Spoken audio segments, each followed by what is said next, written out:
Alright, this video is for exam 1, page 7, section 4, and we be starting right now. Number 4 is limit of x approaching 2 of 1 over x plus 2 minus 1/4 all over x minus 2.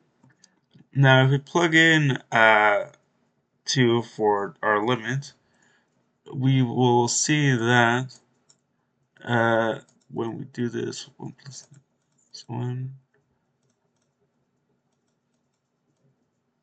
fourth over, we will see that the denominator will be zeros, which is a problem. Then our numerator will be 1/4 minus 1/4. And when we subtract those, we'll be left with 0 over 0. So as we can see, we need to manipulate this equation so we can get rid of the 0 on the denominator and get our answer.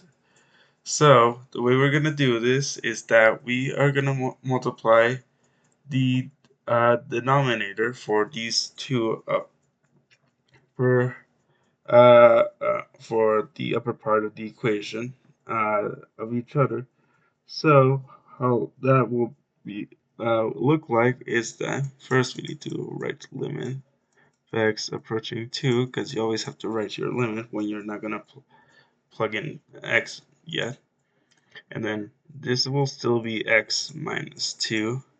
However, what we're gonna do is gonna be 4 over 4, so 1 x plus 2 minus 4th times x plus 2 x plus 2. And we're doing this so that they both have the same denominator. And since these are fractions over of the numerator being the same as the denominator, we're only multiplying once, so this will be able to work. So what we're then left with is 4 over 4 times x plus 2 minus x plus 2 over 4 times x plus 2 all over x plus minus 2.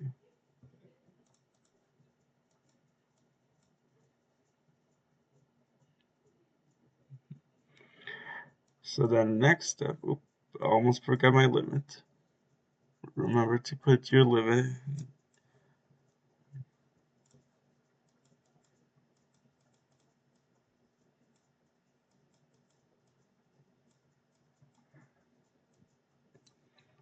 So then, because these have the same denominator, we could subtract these two together. So then we are left with x minus 2 over 4 minus x minus 2. Remember that this negative applies to everything on the numerator, so you need to plug in to that over 4 times 2 plus 2. Yep, sorry, that. And almost forgot the limit again.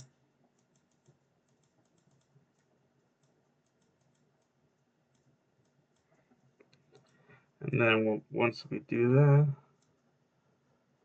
we need to then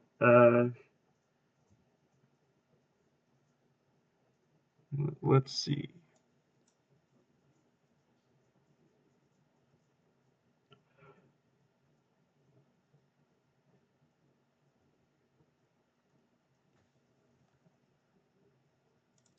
Alright, so the next step is to just combine like terms, but also we're gonna set up for our next step, which is to take this lower half of the equation and then multiply it by the upper half, because that will give us a fraction instead. So we're gonna do So let's see, we're going to have that 2 minus x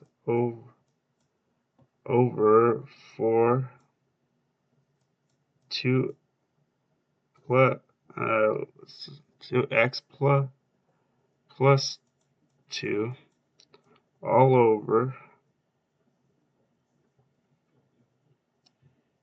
x minus 2 over 1, because remember this can be put in fraction form by dividing it by 1, and then what we can then do is copy that flip. So then we could do 2 minus x over 4x plus 2 times 1 over x minus 2. And then because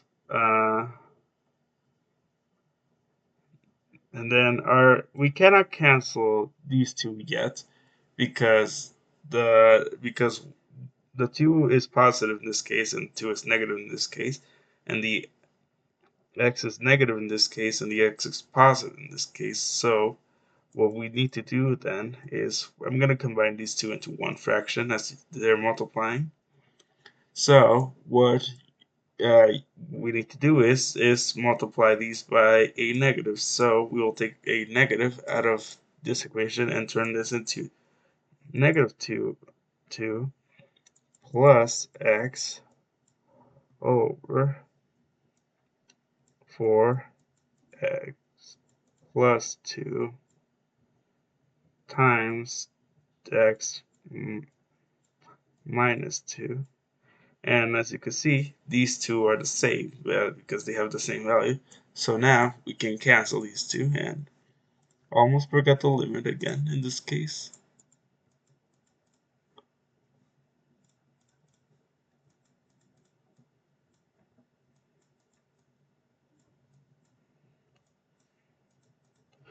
And then what we're left with is limit of x approaching 2 of negative 1 all over 4x plus 2. So now we can plug in our x, which is 2. So negative 1 over 4, 2 plus 2, which is negative 1 over 4 times 4, which is negative 16. And that is our answer. Alright, next question. Limit of x approaching 2 of x squared plus x minus 6 over x squared minus 3x plus 2. Now if we plug in these values for x for 2, we will see that it's going to be equal to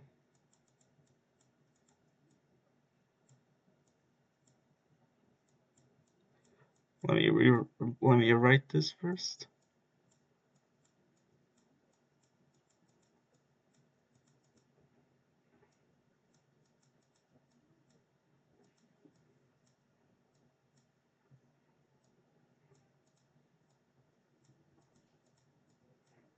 As you can see, we are given 0 over 0. So we need to manipulate this equation. And the way we're going to do this is turn this into factored form. So we're going to have limit of x approaching 2 of, let's see, so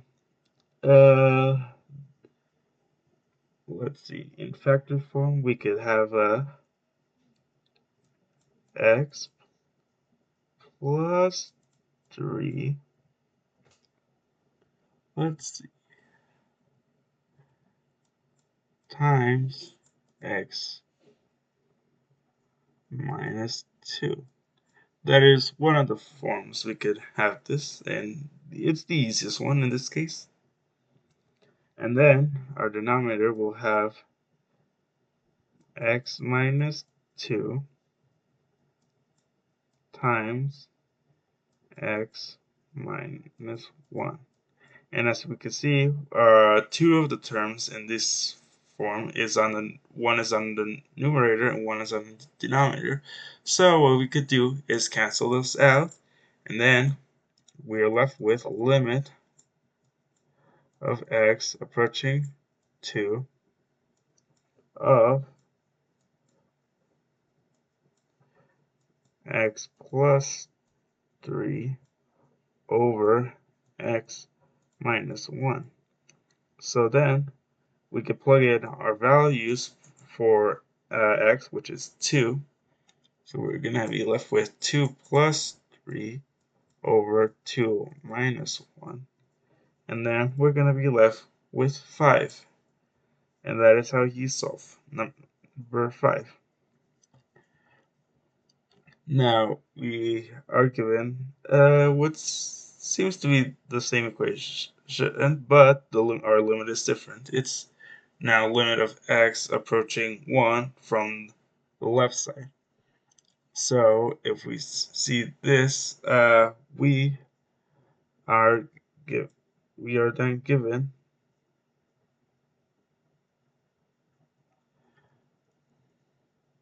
uh, 0 over 0, as we know, because our previous equation gave us 0 over 0, 1. And so will this one, if we plug in 1 for the value of, excuse me. Alright, sorry about that. I have been doing mistakes, so I apologize. But let's see, we will then plug in for 1 in this case. So 1 to the second power plus 1 minus 6. Then we're going to have 1 to the second power minus 3 times 1 plus 2. And after we plug in all these values, we are then left with negative 4 over 0. So as we can see, we are not left with the exact same situation as last time. Instead of having 0 over 0, we have negative 4 over 0. So we can't exactly do the same as the last equation where we turn it into factor form and then cancel, because we are most likely going to be left with a unknown answer, but that's still a part of our process for the next step. So what we're going to do is turn it into factor form. So we're going to have limit of x approaching 1 from the left of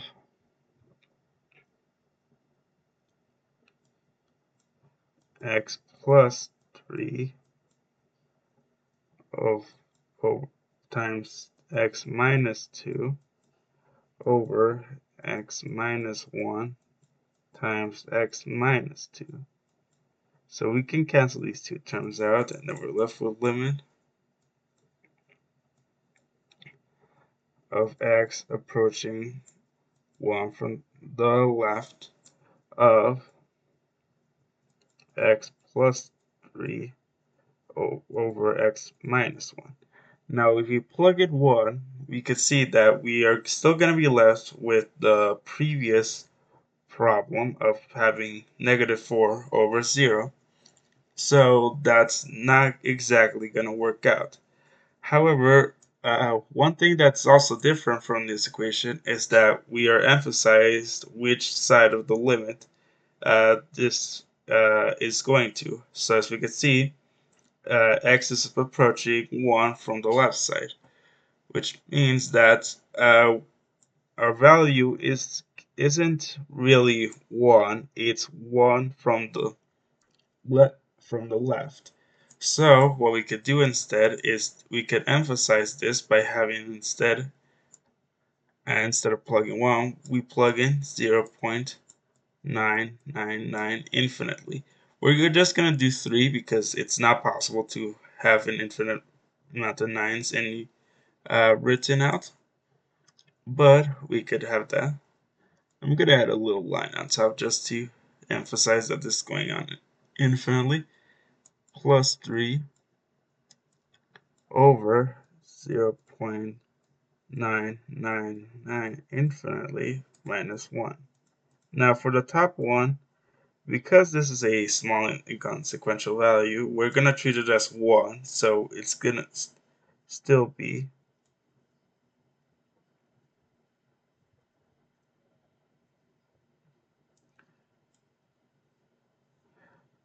uh, it's still going to be a 4.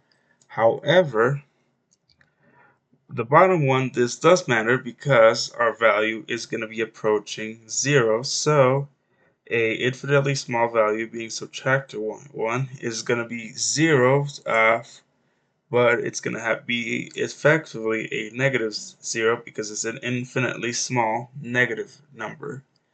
And so if you divide by an infinitely small number, what you're left with is infinity. And because it's negative, our answer is going to be negative infinity. This concept is a bit hard to contextualize, but that's how we solve number 6. All right, that is all. I hope it helps, and I hope I showed these 3 questions well, and that is all. Bye.